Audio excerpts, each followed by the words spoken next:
Naga area da Kuki sangba thinki badagi Kuki sing chawna saitheng phangle Kuki MLA tarana Naga MLA tara unaduna yasinaba purakadabane haina Kuki People's Alliance na phongduragli.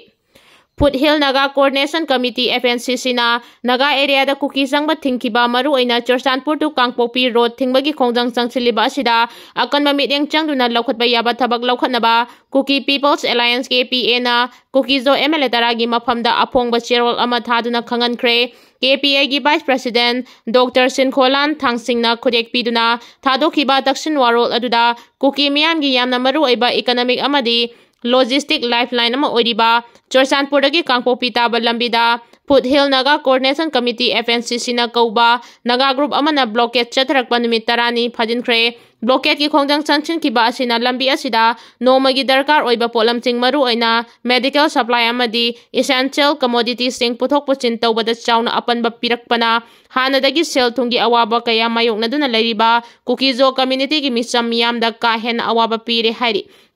Maram asina Kukizo miyamgi mihut oiriba MLA tarana athuba matamda apunba mifam ama pangthoktuna hiram asigi matangda kari tawgadagi haiba phirep lawgadabani. Loinana nakogi counterpart ama oiriba Naga MLA taraga pau phauna duna changchiliba blockade ki khongjang asi athuba matamda loisinaba taksingadabani hai. Amaromda state lengak amadi mari lenaba authority nasu awaba mayoknariba miyamgi hak safety amadi yaifanabagi dama hiram asida akanba mityang changbinabasu KPA gi maikaidagi pukning chingchili.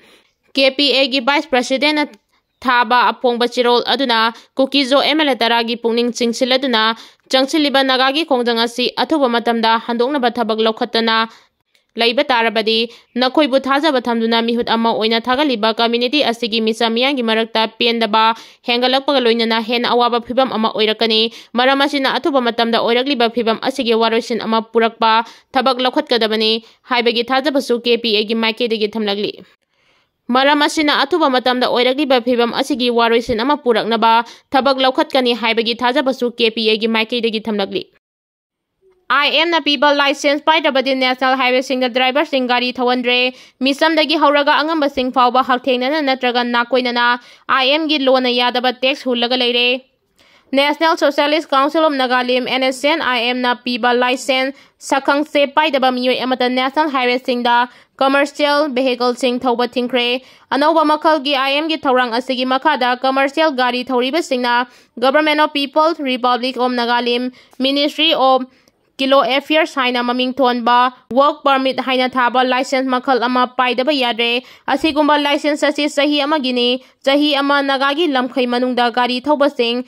mahangna lupa chawnga tax thiali hairiba license makal asi puraktaba driver singdi IM gi makhuta awaban nangi hairi pawasina makhata na hai IM gi kangbuna national highway animakta cheliba posai puba truck sing oil tanker sing amasung bus na chingbadagi tongan mamakal kayagi maming thonduna extortion chathai makhoina lona yadaba maungda lauriba extortion tax asigi manungda sahigi oiba tax ama lawi commercial gari thawriba singna sahigi tax asi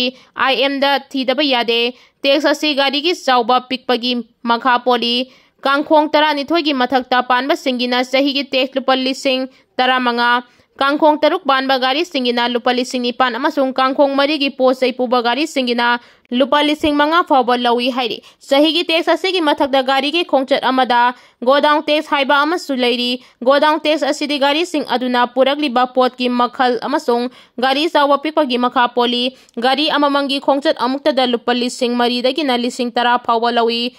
Yot puba gari singidi godown tax lupa lising 10 khongchat amada thiali haina source asina IM da maral chiragli khwaidagi ngakpa amana posai launaba ihang hangna chatpa truck singsu makhoigi gate phawraga chatpagini haiduna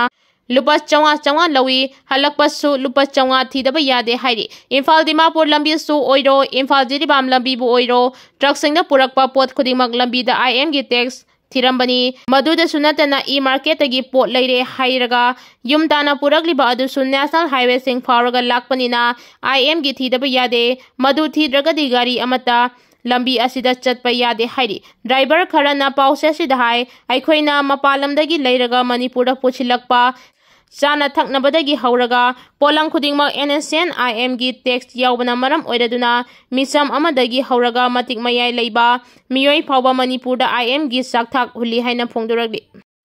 KCP apunbaga karigumba hiram amatada mari leinade lubasibu miyamda lana uhanaba honabane Manipur Police ki Facebook post amade news media singda KCP apunba city maitai ge miyo ahum Fizam Joy Chandra maitai ally amuyai masahi kuntra manga sekta mayai laikai oinam Nitrajit Singha chahi kunmathoi Lilong Chajing mamang laikai Soram Abungcha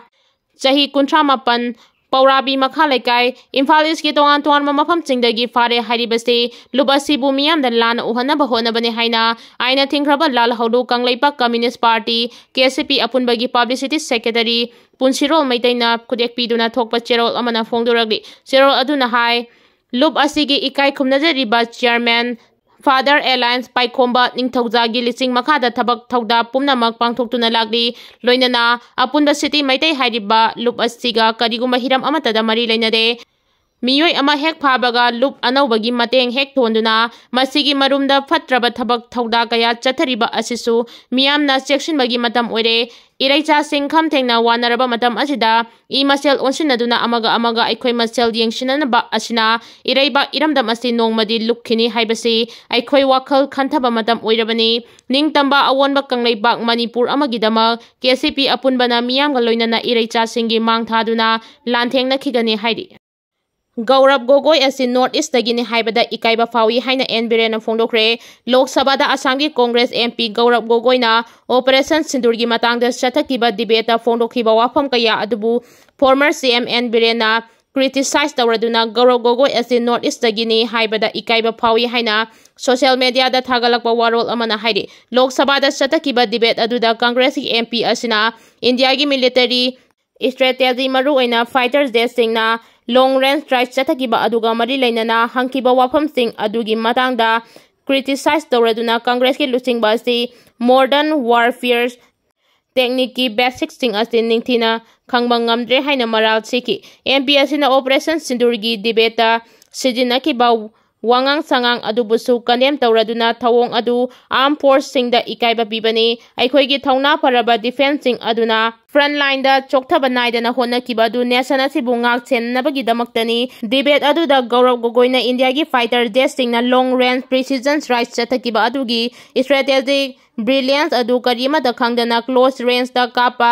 yadabra haina fongdokiba adubu criticize tawraduna MP asi North East gine haibada ikaiba fawi haiki